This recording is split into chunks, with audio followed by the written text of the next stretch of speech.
¿Alguna vez has sentido un vacío existencial en tu vida?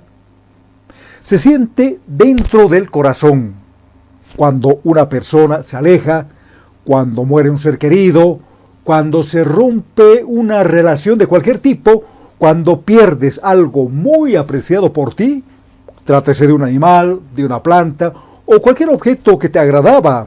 Desde el punto de vista místico y espiritual, a esto se lo llama la noche oscura del alma. Y Wikipedia lo define como una metáfora utilizada para describir una fase en la vida espiritual de una persona, marcada por un sentido de soledad y desolación. Es para muchos místicos un periodo de tristeza, miedo, angustia, confusión y soledad, pero necesarios que se deben afrontar para acercarse a Dios. Cristo mismo lo vio desde el Getsemaní y durante su agonía en la cruz, al exclamar: Padre, ¿por qué me has abandonado? Y muchos de nosotros tenemos en algunas ocasiones la sensación de que cuando queremos abandonar un espacio que lo denominamos nuestra identidad, entramos muchas veces inconscientemente a un estado lleno de dudas, de ambigüedad, de incertidumbre, donde nos sentimos perdidos y no se puede pensar con claridad, pues resulta este pensamiento muy complicado. Es como una pequeña noche oscura que experimentamos, pero por supuesto nada comparable a esa verdadera noche oscura del alma que experimentan los grandes maestros que guían a la humanidad. Pues bien, ¿qué tiene que ver todo esto con la matemática? En el mundo de la matemática también existe un vacío existencial de los números, que lo llamamos cero, que representa la nada en términos generales. Pero también representa un marcador de posición entre lo negativo y lo positivo, es decir, es el equilibrio. Y esta es la palabra clave que nosotros como seres humanos debemos comprenderla y vivenciarla. ¿Quieres saber cómo? Entonces, comenzamos.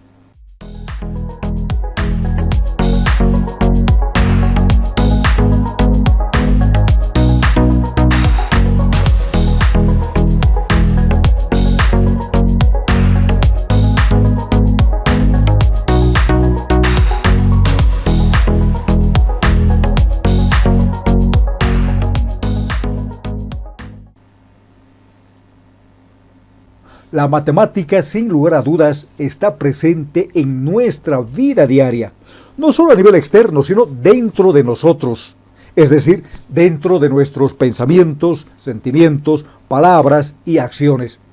Y por supuesto, ese número que ni los griegos ni los romanos lo conocieron, el cero, también es parte de nuestro ser, de nuestra familia, de nuestra sociedad, cultura y civilización en general. En el alfabeto numérico antiguo no aparece el 0, sino que el mismo comienza desde el 1. Le sigue el 2, el 3, el 4, el 5, etc. Pero no hay idea de la nada. Por ejemplo, el sistema numérico de los romanos estaba formado por el 1, el 5, el 10, la X, la L, que representaba el 50, la C, el número 100, la D, 500 y M, 1000. Pero la nada, el vacío, ¿cómo representaban esa inexistencia? Seguramente tuvieron grandes problemas por este pequeño gran detalle, ¿no es cierto?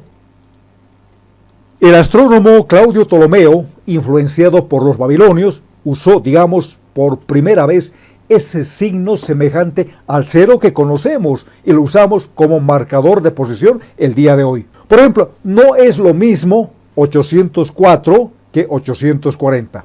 Fíjense la posición que ocupa el 0 en nuestro sistema numérico decimal que empleamos actualmente. Por su parte, Brahmagupta, en el año 628 DC, ya consideró al 0 como formando parte del conjunto de los números, es decir, lo consideró como un número y no simplemente como un marcador de posición. Además, Brahmagupta señaló ciertas reglas sobre el cero y, digamos, los restantes números, señalando lo siguiente: el resultado de sumar un número positivo con el cero es también un número positivo. El resultado de sumar un número negativo con el cero es también un número negativo. Y la suma de un número positivo y un número negativo, si su magnitud es la misma, el resultado es cero. Cero dividido entre un número positivo o un número negativo, o bien es cero, o bien se manifiesta como una fracción, donde el cero se encuentra en el numerador y la cantidad finita en el denominador. Pero fue Leonardo de Pisa, más conocido como Fibonacci, quien dio a conocer aquí en el occidente el sistema de numeración hindú-arábigo, con el cero incluido, en su libro Liber Abaci, es decir, el libro del ábaco, que constaba de todos los números naturales más el cero. Actualmente nos es bastante familiar trabajar con el cero, ¿no es así? Por ejemplo, si multiplicamos 5 por 0, el resultado es 0. Si a ese 5 le sumamos 0, el resultado es el mismo 5.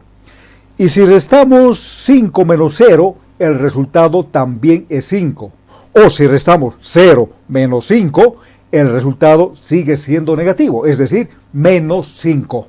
También si dividimos 0 entre 5, el resultado obtenido es 0. Si dividimos dos números, uno que se encuentra en el numerador, pero que es menor que el número que está en el denominador, entonces el resultado comienza con 0.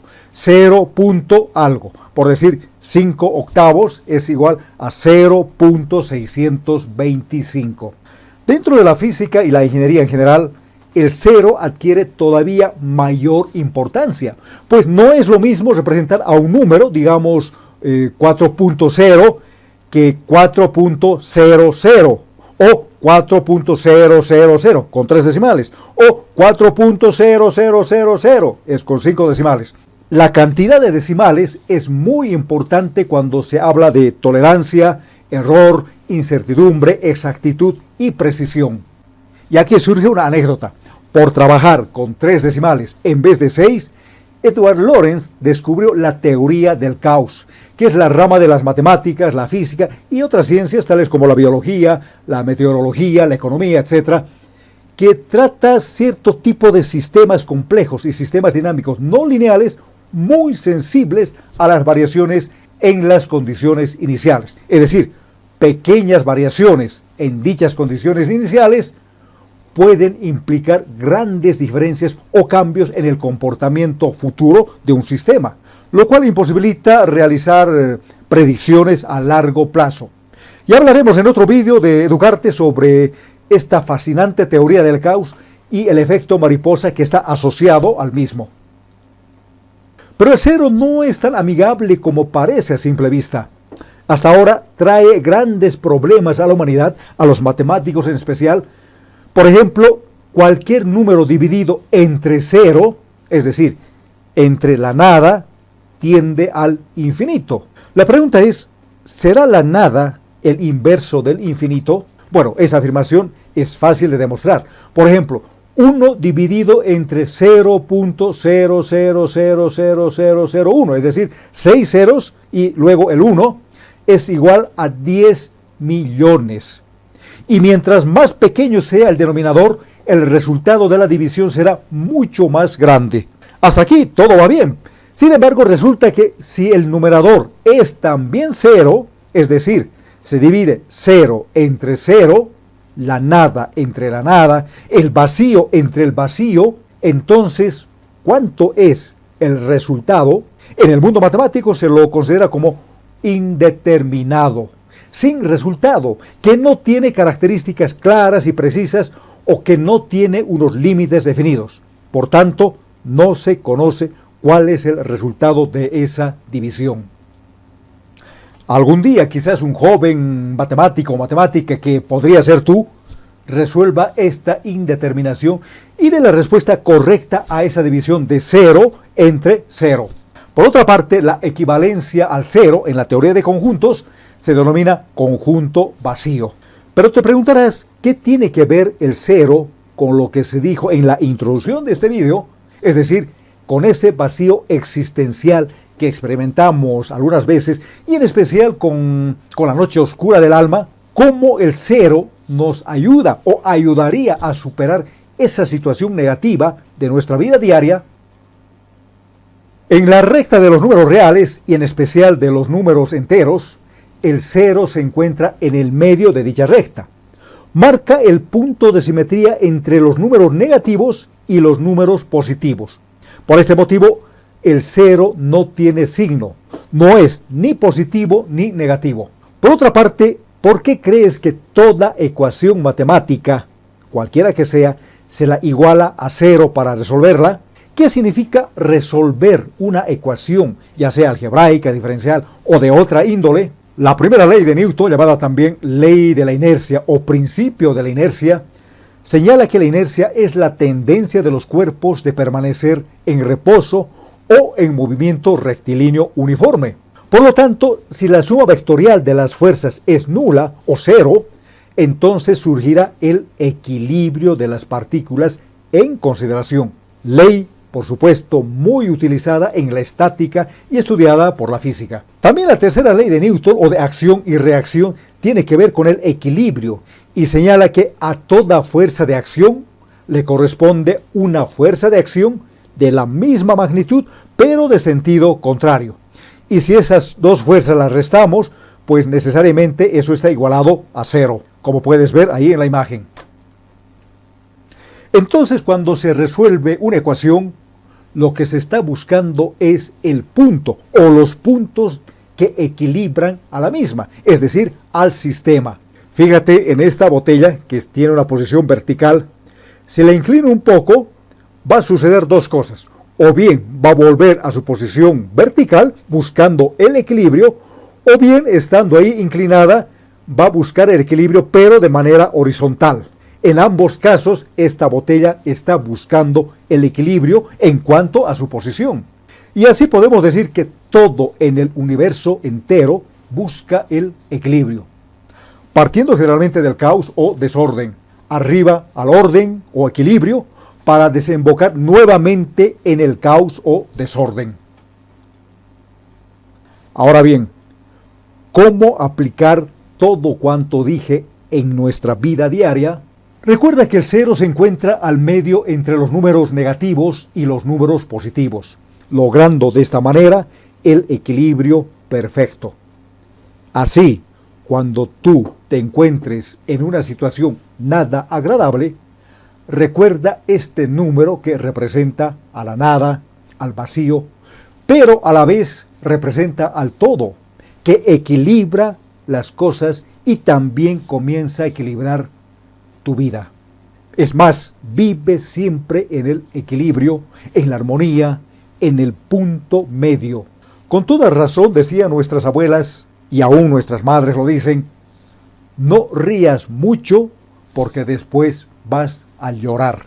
Ese sabio consejo tiene su fundamento espiritual y es uno de los principios del Kybalión, denominado el principio del ritmo, que señala lo siguiente: todo fluye y refluye. Todo tiene sus periodos de avance y retroceso. Todo asciende y desciende. Todo se mueve como si fuera un péndulo. La medida de su movimiento hacia la derecha es la misma que la de su movimiento hacia la izquierda. El ritmo, ese ritmo es el equilibrio. Este principio encierra la verdad de que todo lo existente se presenta obedeciendo un determinado movimiento de ida y vuelta, de acción y reacción, de ascenso y descenso, de avance y retroceso, de flujo y reflujo. Pero resulta que las personas de espíritu débil atribuyen sus desgracias a la mala suerte o lo ven como un castigo divino y le echan la culpa a ese ser en el cual ellos creen. Pero no se dan cuenta que todo esto les sucede porque no saben vivir en equilibrio. Pues no se puede evitar este principio del ritmo, pero sí se lo puede neutralizar o controlar esa oscilación rítmica pendular. Misma se la conoce con el nombre de voluntad.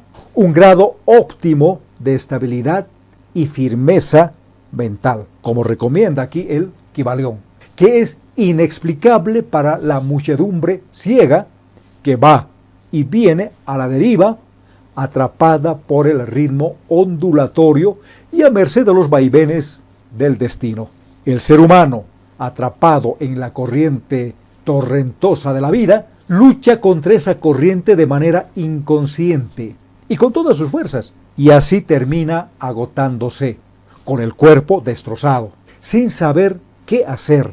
Pero aquel que no lucha contra la corriente, sino más bien permanece tranquilo y consciente, aprovecha esa corriente salvando su vida mediante el control de sus pensamientos, el apaciguamiento de sus emociones y la discriminación de sus palabras y o acciones antes de pronunciarlas o cometerlas.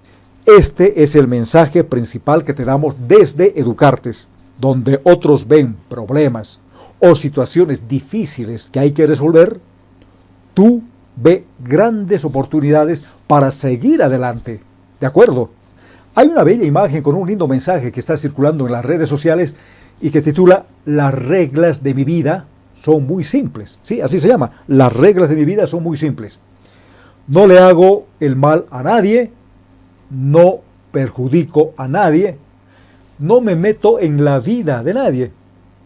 Ayudo siempre que puedo a quien lo merece y lo necesita. El resto, cada quien recoge de mí exactamente lo que sembró, ni más ni menos.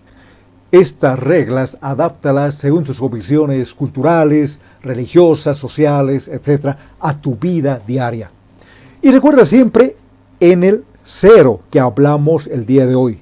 El cero como aquel punto, ¿sí? Ese punto de ecuanimidad que equilibra a los números negativos con los números positivos, y que también el cero equilibre lo negativo con lo positivo que hay en tu vida, pues ambos son dos caras de la misma moneda. Si te gustó este video, colabóranos dándonos me gusta, un like, y también suscríbete a nuestro canal e invita a otros para que lo hagan y puedan recibir estos vídeos que difundimos aquí en Educartes. Hasta el siguiente video. Adiós.